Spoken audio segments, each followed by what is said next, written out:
Fuera de tiempo. Una hora para saber por dónde van la política y la economía. Diego Genú. Hasta las 12.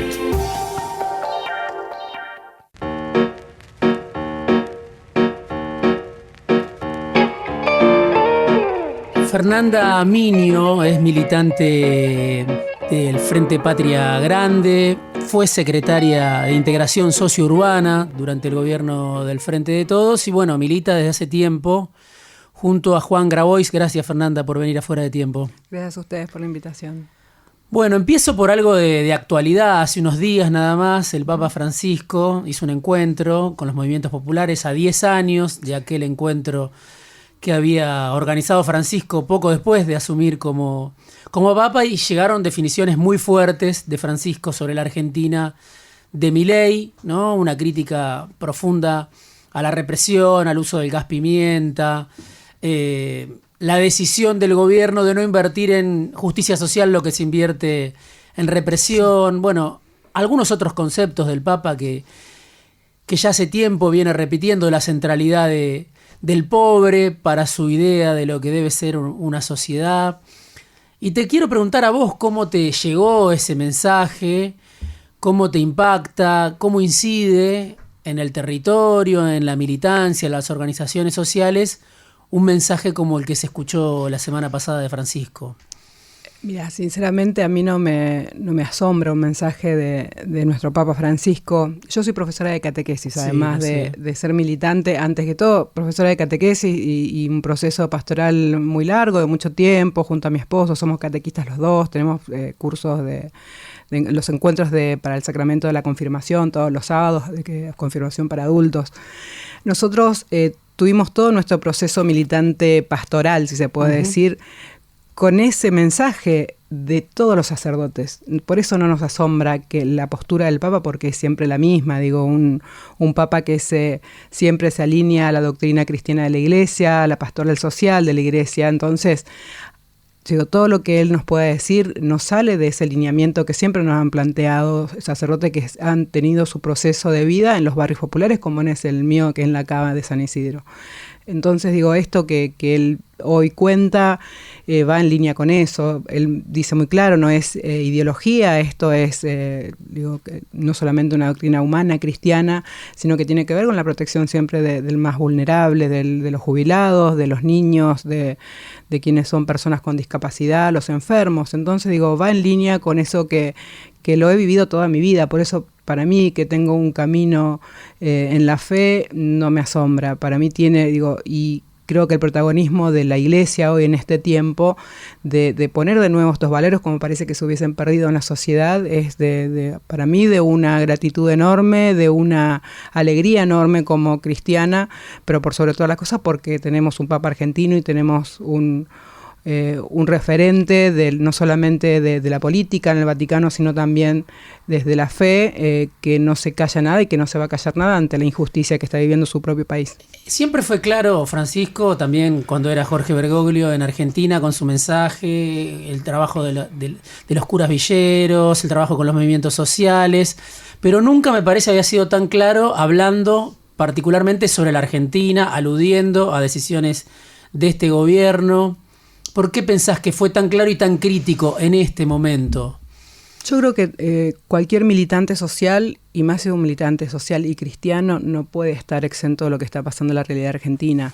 Es un ataque directamente a los sectores vulnerables. Por eso digo, no podemos callarnos, no podemos decir, no, esto va a pasar, es parte de la política.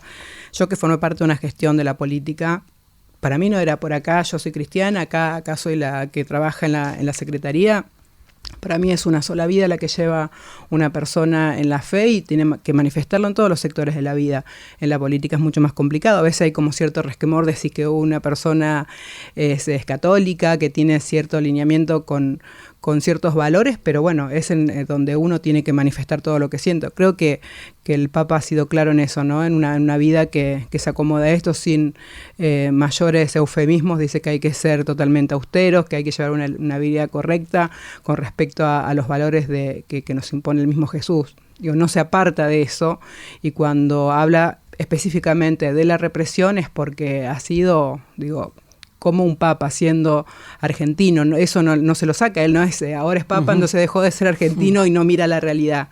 Yo creo que hay un compromiso de toda su vida, de toda su pastoral, y más en este tiempo tan complejo de la Argentina, que él también, para seguir haciendo camino, un montón de, no solamente las organizaciones sociales que estuvieron ahí, estuvieron también los sindicatos, entonces es fiel a lo que él siempre ha pregonado y más aún ahora.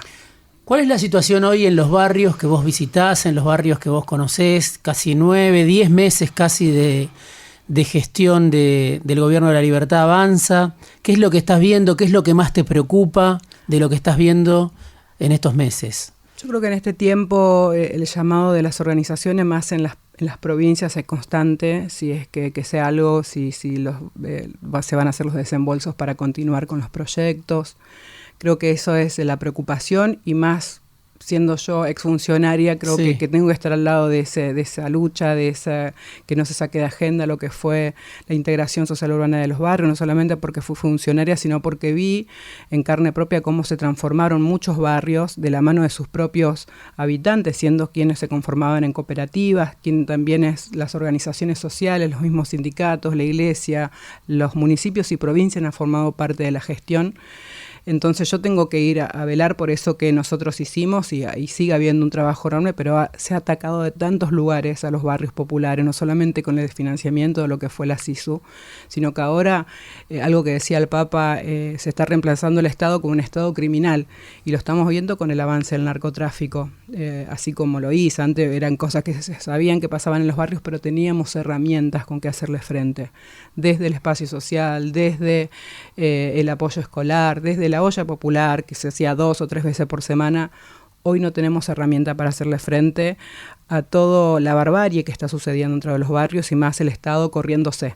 Entonces el que avanza es un Estado del narcotráfico que hoy ha reemplazado en gran parte todo esto que hacíamos con las herramientas del Estado, y muchas veces con la solidaridad de muchos. ¿Cómo es ese reemplazo del que hablas por parte del narcotráfico? ¿Qué funciones está ocupando hoy el narcotráfico que antes ocupaba quizá el Estado o las organizaciones sociales? Mira, desde el prestamista, con cuotas sin interés, a eso estoy diciendo, el prestamista que te presta para la garrafa, el que financia la olla popular, y uno diferencia dónde hay una olla popular con carne y dónde no, y uno sabe de dónde vienen los fondos, la fiesta de 15, y también hasta viendo cómo ese dinero se transforma en trabajo real, porque en muchos lugares hacen construcciones, entonces toman mano de obra de los barrios, de albañiles, de pintores, para hacer sus viviendas y alquilarlas en los barrios.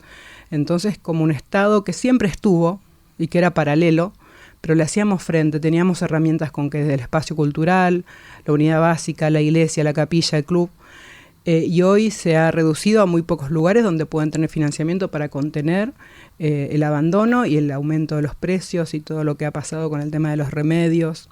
Es una desazón y un desconcierto muy grande lo que se está viviendo en los barrios, desde el dolor más profundo, porque vivo en un barrio popular y lo veo desde mi propio vecino en La Cava, desde mis propios vecinos y vecinas, de cómo el trabajo les piden todavía más asistencia y el salario es el mismo, y te alcanzan la mitad de las cosas de lo que pasaba el año pasado en diciembre. Hace unos días estuve en Rosario justamente en un encuentro con gente de organizaciones sociales, y un vecino de un barrio decía, bueno, el Día del Niño, la fiesta la hicieron los narcos, los que aportaron para el mejor Día del Niño no pudimos ser nosotros, sino que fueron los propios narcos de los barrios los que organizaron un Día del Niño en el que no faltaba nada. Nosotros, un poco en la línea de lo que vos decías, no podíamos competir con ese Día del Niño que habían organizado narcos en un barrio de Rosario. No voy a nombrar en qué barrio, pero hace mucho tiempo, cuando yo empecé a trabajar empleada de Casa Familia a los 12 años, y el barrio había cambiado después de un tiempo. Y había una persona que estimaban mucho, porque decía que los días del niño y los días de Reyes se llevaba a los chicos a una quinta. Y hacía chocolatada. Ahora, cuando empezamos a ver, era la misma realidad que hoy me estás contando. Entonces, empeñar ese futuro de los niños y niñas, ¿no? En esta persona que aparece como Papá Noel o como el Rey Mago, pero te está sacando el futuro de tus hijos y de tus hijas, porque son quizás sus futuros clientes en cuanto a esa marginalidad y ese dolor de lo que tiene que ver con las adicciones. Es algo que nos duele mucho, porque hoy también hasta los lugares de rehabilitación se han reducido, porque también ha sido desfinanciado. Eso es lo que está pasando y no hay competencia. Hasta por ahí algunas cooperativas que quedaron en pie por alguna experiencia que han tomado en el trabajo articulado con el Estado, puede generar trabajo, pero dice, si yo estoy una quincena gano esto, lo gano en 2 días. Entonces una competencia desigual y totalmente inhumana. En pocas horas vamos a conocer los datos de pobreza que va a difundir el INDEC. Obviamente la pobreza ya hace tiempo que es una preocupación. Hay ya datos que hablan de 70% de pobreza infantil en algunos lugares, en la provincia de Buenos Aires, en otras zonas. Obviamente esto se disparó, no es nuevo, pero se disparó a partir de la asunción de Milei. ¿Cuál es esa realidad o cómo se manifiestan esos índices de pobreza que están creciendo en los barrios hoy? ¿Cómo lo advertís? ¿Qué es lo que falta? ¿Cuál es el mensaje que te dan muchas veces la gente a la que no le sobra nada? Yo antes el reclamo era tapar el tema por ahí hasta el tema del trabajo o alguna posibilidad. Siempre fuimos militantes en nuestro barrio de toda la vida. Tenemos más de 30 años de matrimonio, mi esposo, así que hemos pasado por muchos procesos, desde vivir del trueque hasta poder abrir un espacio social en el patio de nuestra casa, cuando teníamos quizás la base de las necesidades cubierta, que era el trabajo, la salud. Entonces uno pudo pensar en el otro. Y empezamos a trabajar y tener esa militancia constante en nuestro barrio.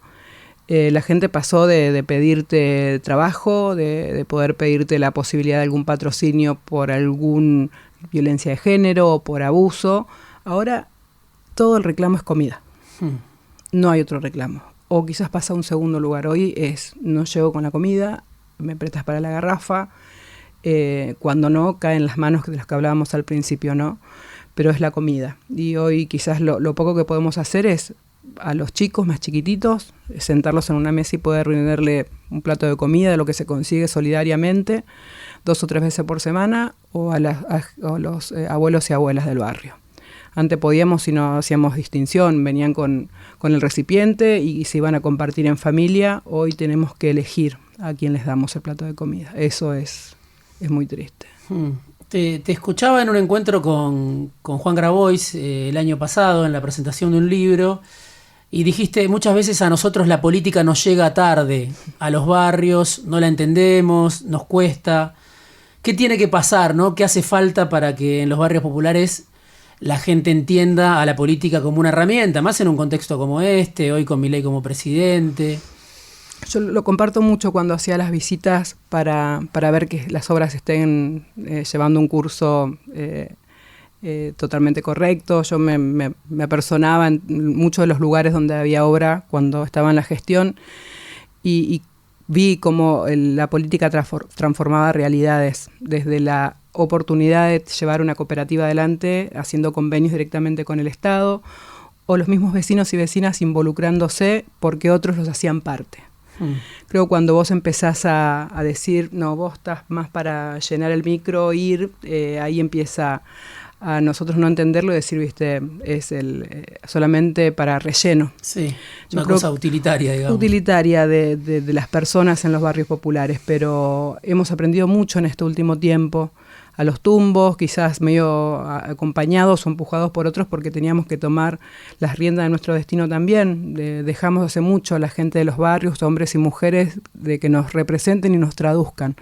Creo que eso lo hemos adquirido hace mucho tiempo, pero hay todavía quienes tienen el dedo mágico, ¿no? De decir, bueno, ahora te toca a vos, te dejan hablar, te coartan desde hasta acá y van poniéndole techo a las posibilidades que uno pueda también ver en la política una herramienta de transformación de la propia historia, que es lo que me pasó a mí. Sí. Y por eso, bueno, el estar al lado de Juan Grabois, de todos los compañeros, de la organización del MT también, eso han hecho en mi vida ya en un momento ya de grande. Ya yo había tenido mis hijas, a los 37 años la política se cruzó en mi camino y dije, bueno, ¿por qué no la política? ¿Por qué no también esta herramienta, además de la fe, además de la solidaridad, además de la militancia, también puede ser instrumento para cambiar primero la propia historia, de ver cómo uno también hasta la educación llega tarde. Yo hice el secundario ya de grande, pero todo eso sirvió para que uno empiece a abrir la cabeza. La educación tiene mucho que ver.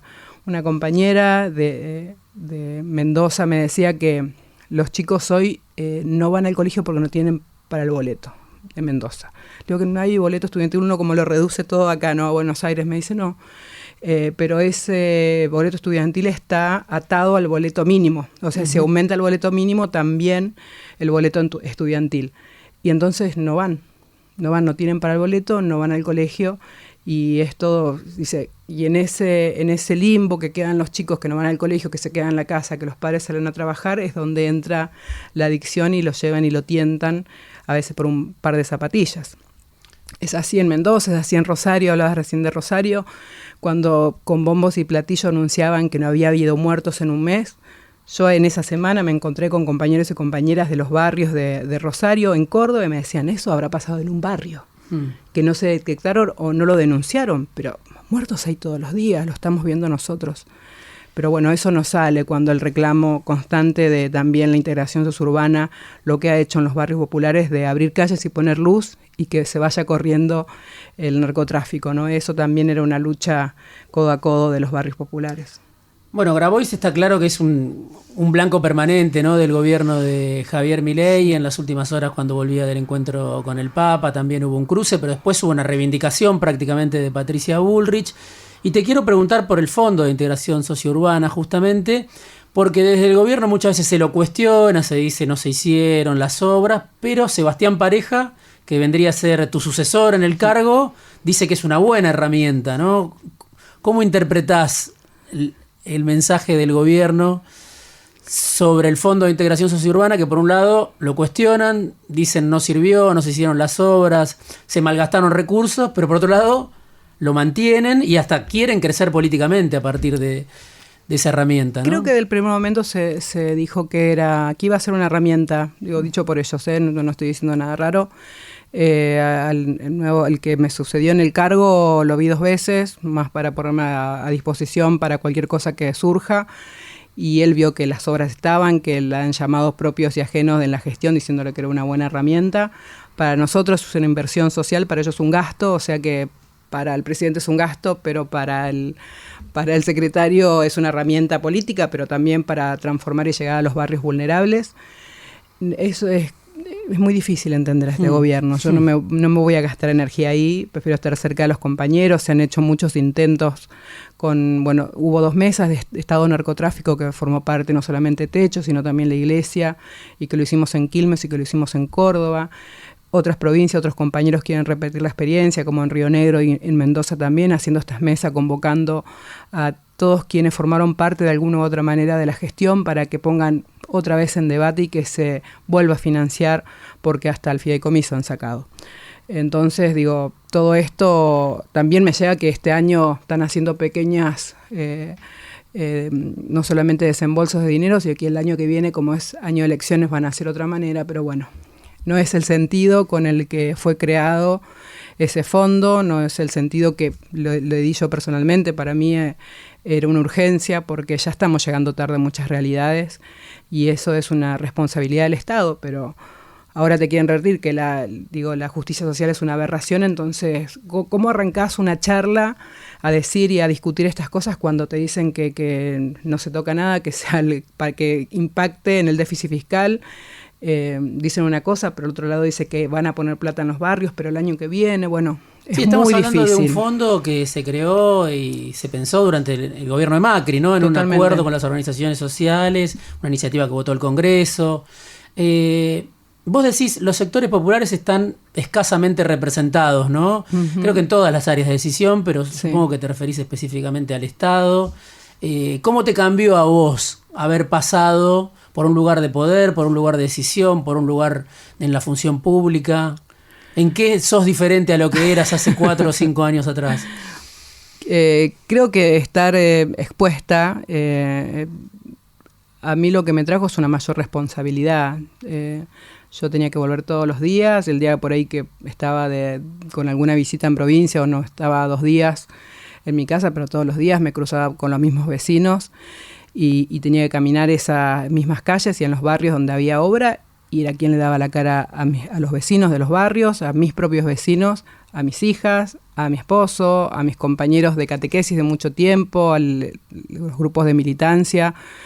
Yo sinceramente lo que cambió es que tuve la oportunidad de hacer con esos recursos que estuvieron a mi cargo todo lo que se hizo, y esas obras están los más de 1.500 barrios con obra, más de 25.000 mujeres con el programa Mi Pieza que han cambiado la realidad, es decir, pude hacer la piecita al fondo y pude traer de nuevo a mi hija con violencia de género a vivir conmigo y sacarla de esa situación, del hacinamiento crítico, a poder tener la intimidad de los hijos adolescentes, sacarlos de nenas y varones. Entonces, todo eso lo viví yo en carne propia. Hoy a mí me tocó estar del otro lado, ¿no? Yo muchas veces fui a reclamar desde mi propio municipio, a algún lugar del Estado, por las obras, y tuve la oportunidad bendita de poder yo tener esa responsabilidad y poder tener ese recurso, más de 500.000 millones de pesos a disposición para trabajar en los barrios. Algunos estaban en proyectos que quedaron interrumpidos porque decidieron desfinanciar el área, pero están con compromiso. Hay un compromiso del Estado con los barrios populares, con municipios, con provincias, con organizaciones sociales, que se interrumpió. Eso es ilegal. Había una ley que había que cumplir, pero bueno, este gobierno tiene otros intereses, parece, ¿no? El gobierno de Milei, bueno, llegó después de lo que muchos consideramos el fracaso del Frente de Todos, y hubo también, si algo lo distingue a Milei, por ejemplo, de Macri, sectores populares, gente que a veces forma parte de la economía no registrada, gente que a veces tiene que salir todos los días a inventarse su sobrevida, que también decidió votarlo a Milei. ¿Hay algo que se rompió, pensás vos, entre el Frente de Todos, el peronismo y esos sectores, la clase media baja, los que son monotributistas, los que son informales, algunos obviamente dentro de lo que se llama la economía popular, pero otros que no se sienten identificados con las organizaciones sociales, pero también están en una precariedad, ¿no? Sí. En su día a día. ¿Por qué votaron a Milei esos sectores? ¿Qué interpretación haces? Creo que hay de todos los sectores. Yo a veces diciendo con eso que los pobres lo votaron. Creo que hay de todo y creo que hay un hartazgo de muchos lugares. Yo creo que la SISU fue una herramienta más, como decíamos antes, teníamos herramientas para hacerle frente a lo que estaba pasando, una crisis económica muy profunda que no se pudo resolver, que hubo intentos, al menos las que yo conocía, por ejemplo el área de Gabriel Catopodis, que a mí me tocó estar cerca por un cariño a Gabriel y por conocer muchos compañeros de San Martín. Sabía lo que se estaba trabajando y porque yo me iba a algún barrio y me lo cruzaba a Gabriel por ahí inaugurando otra cosa y él me decía, sí, yo a veces voy a ver obra y cerquita de ahí hay un barrio que se está trabajando.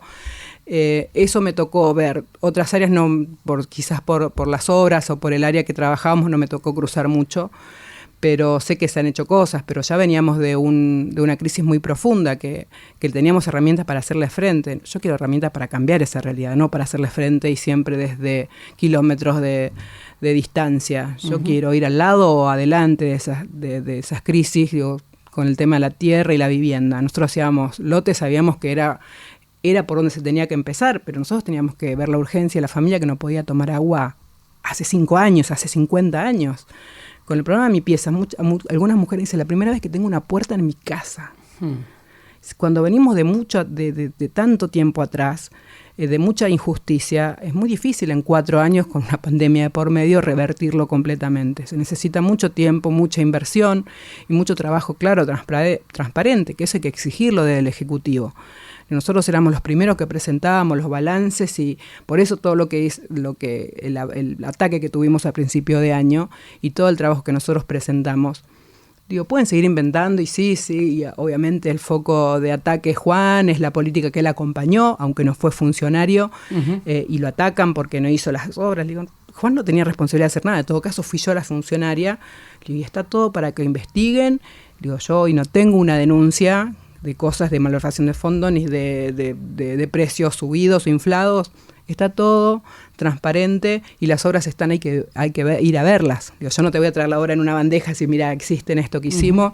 Nosotros hacíamos, por ejemplo, algunas casitas en el caso que había hacinamiento crítico y teníamos algún lugar para acomodar el barrio, siempre dentro del barrio popular, o alguna emergencia, por ejemplo, cables de alta tensión o una barranca que se venía por el tema de algún río. En ese caso podíamos hacer hasta casas, pero no era nuestra responsabilidad hacer casas.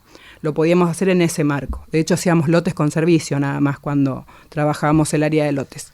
¿Cómo ves a la oposición frente al gobierno de Milei, no? La semana pasada Máximo Kirchner hizo un discurso, bueno, obviamente con críticas, la canción, se habló mucho de eso.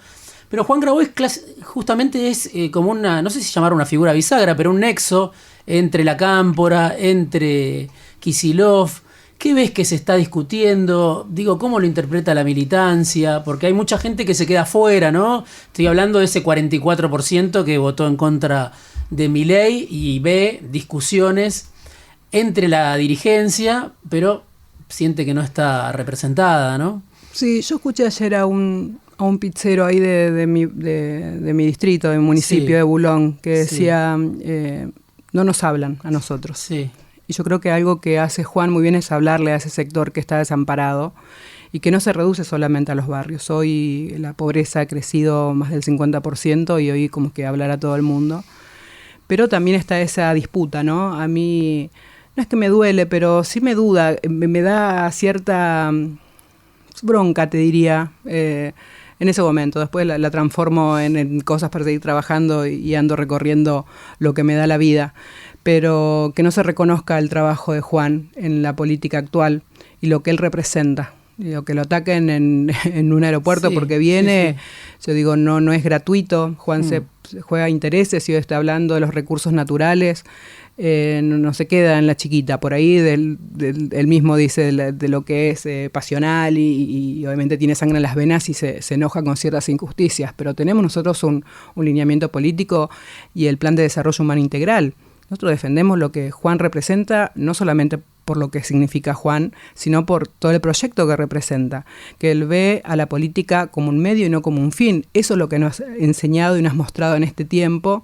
Aunque algunos lo teníamos, fuimos encauzando y fuimos encontrando a Juan, una persona que representa eso. Por eso cuando hay estas peleas, a nosotros no nos suma.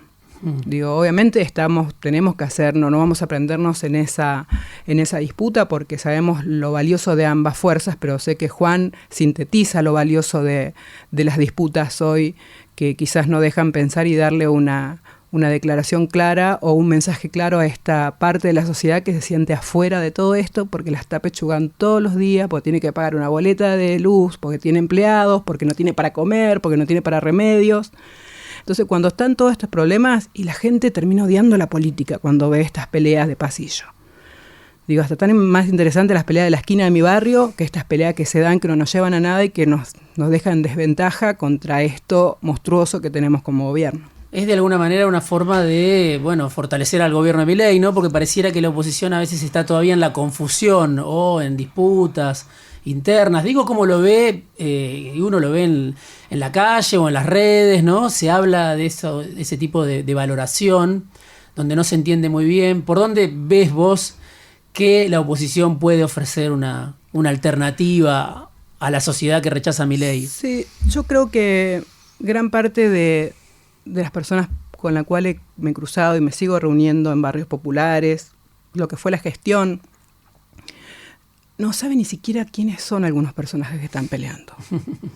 Entonces, cuando uno le deja de hablar a estos sectores y a los sectores de trabajadores, a los sectores más empobrecidos, la política termina siendo mala palabra y de eso se valió este gobierno para decir la antipolítica, la casta, cuando ellos son más casta que nadie y creo que tenían ganas de ser casta y se le caían las babas por ser casta y ahora están ahí y no saben, no entran en su cuerpo.